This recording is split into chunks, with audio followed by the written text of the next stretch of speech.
Magandang hapon po mga kapatid. Ayan po, mag-update lang po ako sa aking mga pananim. Yan po ang aking kalamansi. Nung nakaraan po, namunga siya isang piraso lang. Pero ngayon, medyo marami na rin.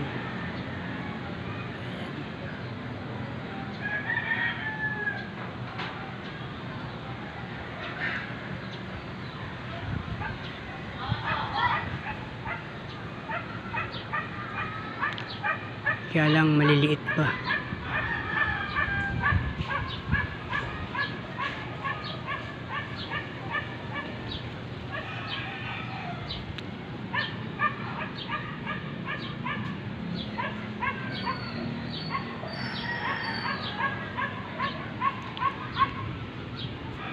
Itong aking atis ay kasalukuyang namumulaklak.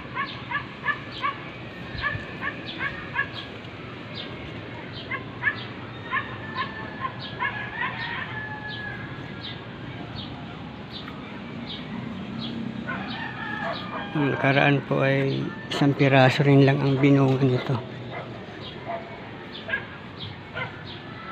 Ngayon po hindi ko alam kung mabubuo siya.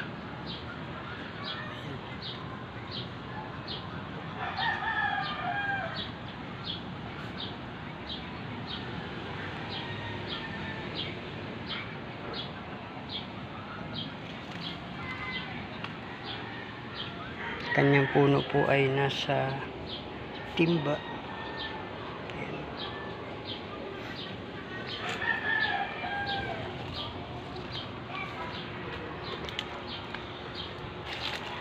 Itong aking malunggay ay natumba.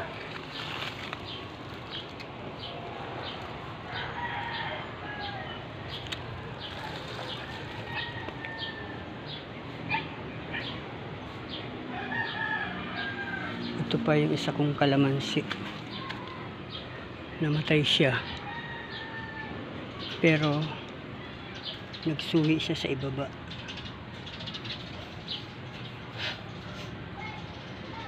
Bala ko putulin po rito para umusbong na siya.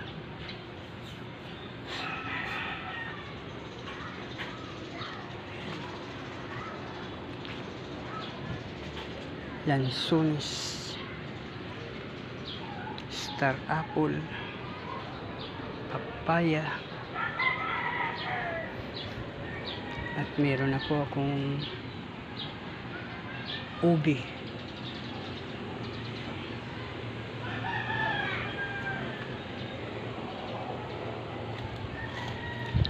At yung punong kahoy ng mahiwaga na hanggang ngayon po ay hindi pa namin mahulaan kung anong punong kahoy ito. Kung ito ba ay nakakain o hindi.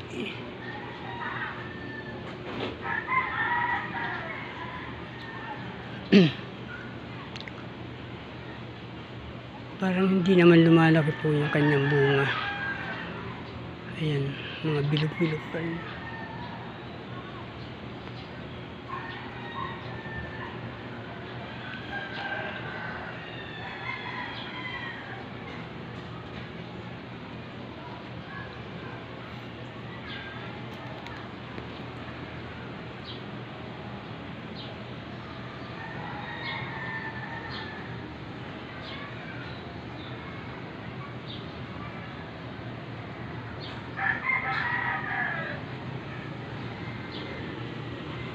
Kaya hanggang sa ngayon po ay hindi pa namin ito mahulaan kung ano ba talagang punong kahoy ito.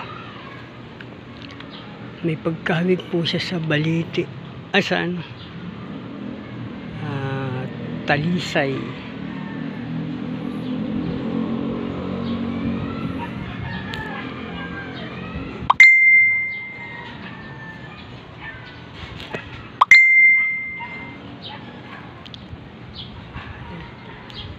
Ayan po mga kapatid, maraming salamat po sa inyong pagsubaybay.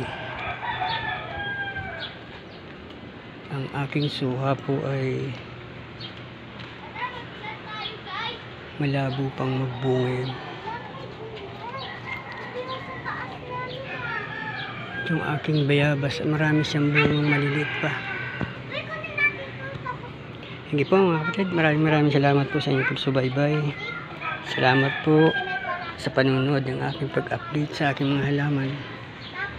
Thank you po, bye bye.